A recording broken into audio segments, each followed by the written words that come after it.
casket. Personally, I've seen two equally good professional builds for the hero, with a higher priority on Voodoo Restoration or on Maledict Maledict. Each of these builds nonetheless maxed out Paralyzing Cask first, and for a good reason.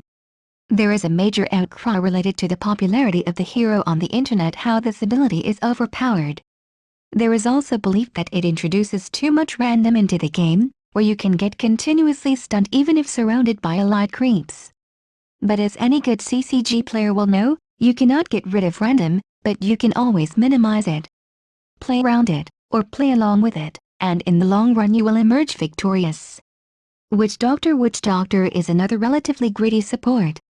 Unlike other supports featured today, however, he does not have this core item that suddenly makes him disproportionately stronger, hence he feels perfectly fine being a 5-position support.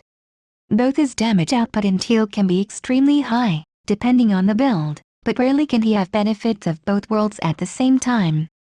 This introduces a lot of versatility into the hero, depending on your and enemy lineup. With that in mind, it is really hard to make him completely useless. That said, there are still counters to the hero, which can make him a very suboptimal pick. Since for the most of his damage output he relies on the team setup, Silencer will make your life a nightmare. High mobility heroes, such as Storm Spirit are also hard to deal with, since your Disable and Death Ward relies on the enemy remaining stationary. The projectile on Paralyzing Cask is extremely slow and easy to avoid.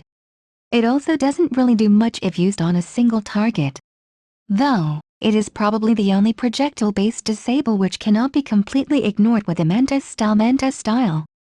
Given how he is a subpar ganker, his main strength lies in chaotic teamfights, where he can either sustain his team for long enough if the enemy has no burst, or can bring a lot of pain, even after his death. But because of the requirement to be in the center of the action, he, being a squishy support, needs to be extremely careful to not get caught in AoE nukes disables. Lina is among your most hated enemies. The hero is best played with some sort of AoE disable in the team. Tanky damage dealers are also quite good in conjunction with the hero, since they can soak most of the burst damage by intentionally overextending and draw attention to themselves, while remaining relatively healthy with the help of Voodoo Restoration. The hero is pretty good against teams with little disables and can make really annoying plays against anything IOIO related. He can also be a great counter to heroes which have high HP pools, but lack armor, mainly STR carries initiators, since his ultimate deals physical damage. Overall, Witch Doctor is rather well balanced versatile hero which can be extremely great with a setup or really good without it.